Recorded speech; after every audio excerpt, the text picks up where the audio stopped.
और छत्तीसगढ़ में निकाय चुनाव की घोषणा होते ही टिकट के लिए सियासी दलों के नेता तिकड़मबाजी करते नजर आ रहे हैं। वहीं नगर पंचायत साजा में बीजेपी के प्रबल दावेदार के तौर पर हिमांशु वर्मा के नाम की चर्चा जोरों पर चल रही है। छत्तीसगढ़ की चर्चित विधानसभा साजा में भी पंचायत चुनाव का माहौल सिर चढ़ने लगा है और इसी बीच भाजपा और कांग्रेस दोनों ही सियासी पार्टियों के दावेदारों ने अपनी अपनी दावेदारी पार्टी के वरिष्ठ नेताओं के सामने पेश की है। और इसी बीच नगर पंचायत साजा के अध्यक्ष पद के लिए बीजेपी के प्रबल दावेदार के तौर पर हिमांशु का नाम चर्चा में चल रहा है, तेजी से लोगों की जुबान पर है। और सूत्रों की माने तो हिमांशु वर्मा साजा विधानसभा के विधायक ईश्वर साहू के काफी करीबी माने जाते हैं और इसी वजह से इनका नाम बीजेपी के प्रबल दावेदार के तौर पर देखा जा रहा है। और इसी बीच साधना न्यूज के दुर्ग संभाग ब्यूरो ललित साहू ने हिमांशु वर्मा से खास बातचीत की।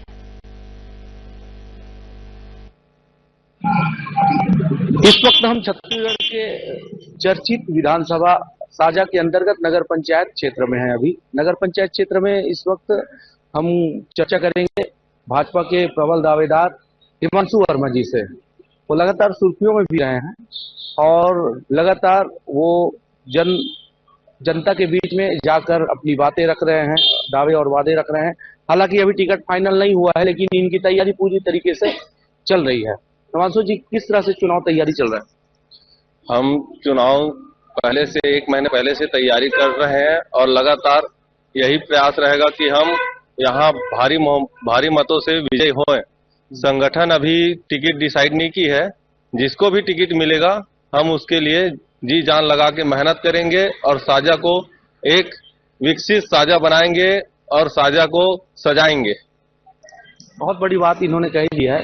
मोदी जी का जो नारा है विकसित भारत समृद्ध छत्तीसगढ़ की बात कही है। टिकट किसी को भी मिले आप काम करने को तैयार है? हाँ, टिकट पार्टी डिसाइड करेगी। हम लोग दावेदारी किए हैं, टोटल 8 लोग। अब कोर कमेटी की बैठक हो चुकी है साजा में और जानकारी मिली है कि जिला से भी हो चुकी है और संभाग स्तरीय में भी हो चुकी है।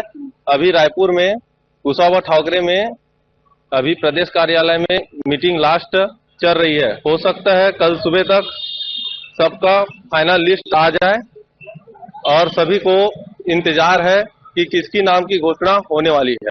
मुझे लगता है कि जितने भी दावेदार है भाजपा के उसमें सबसे कम उम्र के आप ही है।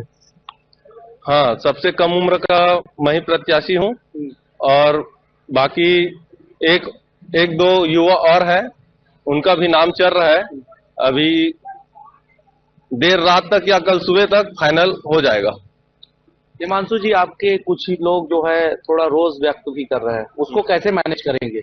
अगर टिकट मिल जाता है तो उन लोगों का भी साथ चाहिए आपको, तो उनको कैसे मना पाएंगे? पार्टी में उतार चढ़ाव लगातार चलते रहता है, सब अपने हैं, संगठन के हैं और मुझे पूरा विश्वास है सब मिल के काम करेंगे, क्योंकि हमको किसी के व्यक्तिगत क्या बोल रहे हैं क्या कर रहे हैं उससे नहीं मतलब, क्योंकि हम सिर्फ साझा का विकास चाहते हैं और साझा को हम सजाएंगे। चाहे किसी भी भाई को टिकट मिले उसका भरपूर सहयोग रहेगा और साझा को हम बीजेपी बनाएंगे। वर्तमान में जो अध्यक्ष थे अब आचार संहिता लग गया है, उनका पद निरस्त हो चुका है।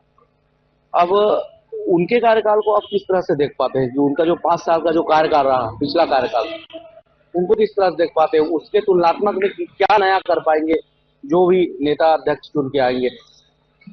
पिछले जो नेता थे 5 साल में और पिछले 10 वर्षों से उसी का राज है साझा में, और पिछले 10 साल में साझा में विकास के नाम में कुछ नहीं हुआ है, सिर्फ धोखाधड़ी और किसानों का हित के लिए भी कुछ काम नहीं हुआ है।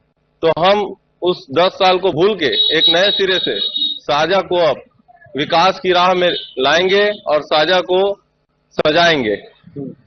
तो हम हिमांशु वर्मा जी से चर्चा कर रहे थे, वो भाजपा के प्रबल दावेदार हैं और कुछ ही घंटों पर नाम का घोषणा हो जाएगा, क्योंकि लगातार मीटिंग चल रही है, बैठकें चालू है और प्रदेश कार्यालय में, संभाग कार्यालय में और सभी जगहों से नाम चुनकर ऊपर भेज दिया गया है। और अब लोगों को इंतजार है, नगर पंचायत साझा के लोगों को इंतजार है कि कब टिकट जारी हो तो अपने प्रबल दावेदार के लिए वो उम्मीदवार के लिए वो मेहनत करे और जनता से वोट की मांग करे। कैमरा पर्सन लोकेश के साथ साधना संवाददाता ललित।